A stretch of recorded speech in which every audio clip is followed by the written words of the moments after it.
சந்தோஷம் உங்க வாழ்க்கையில வந்துச்சுன்னா கண்டிப்பா அடுத்து ஒரு கஷ்டம் வருங்க. கஷ்டம்னா சந்தோஷம் இல்லாத வாழ்க்கை. அது மாதிரி ஒரு சோகம் வந்துச்சுன்னா அடுத்த கட்டம் ஒரு பெரிய சந்தோஷம் வரும். சந்தோஷம் வந்தா கொண்டாடுறீங்க, சோகம் வந்தா ஏங்க புலம்புறீங்க? சந்தோஷமோ சோகமோ எதையுமே சந்திக்கணும். வாழ்க்கையில மேல போனது கீழே வரும், கீழே போனது மேல வந்தே தீரும். இது புரிஞ்சதுன்னா கண்டிப்பா உங்க வாழ்க்கை நல்லா இருக்குங்க.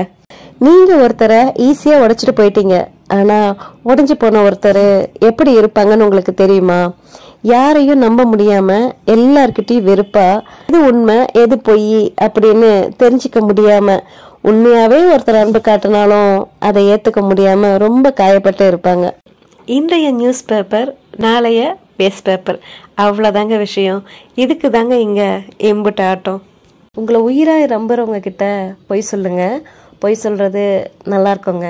ஆனா உங்களை நம்புறவங்க கிட்ட பொய் சொல்றீங்கல்ல, அது நம்பிக்கை துரோகங்க. நம்பிக்கை துரோகம்னா என்ன தெரியுமா?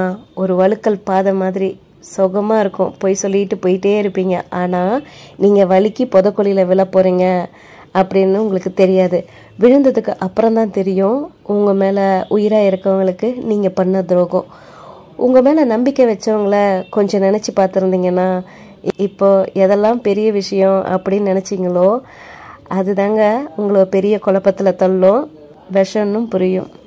நம்ம முகம் கொஞ்சம் வாடி இருந்தால் ஏதாவது பேசி எதையாவது செஞ்சு நம்ம சந்தோஷப்படுத்த ஒரு இதயம் இருந்தால் போதுங்க.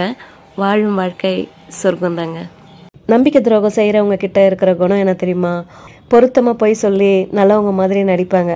அடுத்தவங்களோட ஏமாளித்தனத்தை தனக்கு சாதகமா பயன்படுத்திப்பாங்க. நம்பிக்கை வச்சவங்களுக்கு நம்பிக்கை துரோகம் பண்ணுவாங்க.